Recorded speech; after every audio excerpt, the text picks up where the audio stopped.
ఈరోజు మన స్కూల్కి ఇక్కడికి వచ్చి మనము మిమ్మల్ని అందరినీ కలిసి మీ దగ్గర కలిసినానికి నాకు చాలా సంతోషంగా ఉంది. నాతో పాటు మా అన్నగారు నా సిస్టర్స్ అందరూ కూడా వచ్చాము. మీతో పాటు ఇక్కడ వచ్చినానికి మాకు చాలా సంతోషంగా ఉంది. కాబట్టి ఏమంటే నువ్వు కూడా బాగా ఉందా వాళ్ళకందరికీ జ్ఞానంతో చదువు నేర్పించకుండా అల్లరి చేయకుండా బాగా చదివి మంచి చదువులు చదివి అమ్మా నాన్నకు మంచి పేరు రావాలా క్రమశిక్షణతో మేడం వాళ్ళకి సహకరించి సార్ వాళ్ళు కానీ మేడం వాళ్ళకి సహకరించి ఏదో హాస్టల్లో కావచ్చు తినేటప్పుడు కావచ్చు చదివేటప్పుడు కావచ్చు సార్ వాళ్ళు మేడం వాళ్ళు చెప్పి దాని క్రమశిక్షణతో మీరు చదువుకోవాలా. చదువుకున్న తర్వాత నీకేం చెప్పా ఇప్పుడు అక్కడ కలెక్టర్ అవుతానని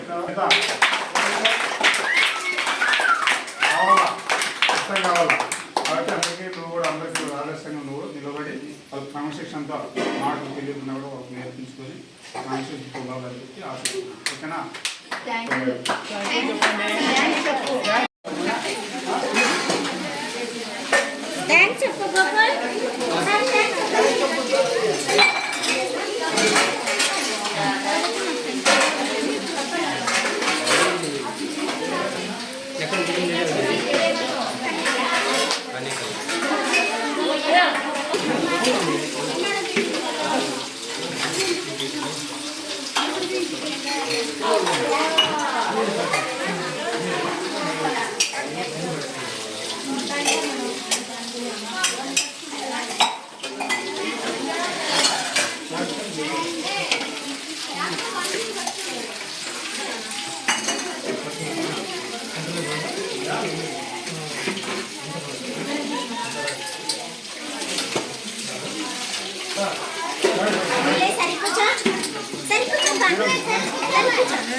ప్రశాంత్ తీసుకో.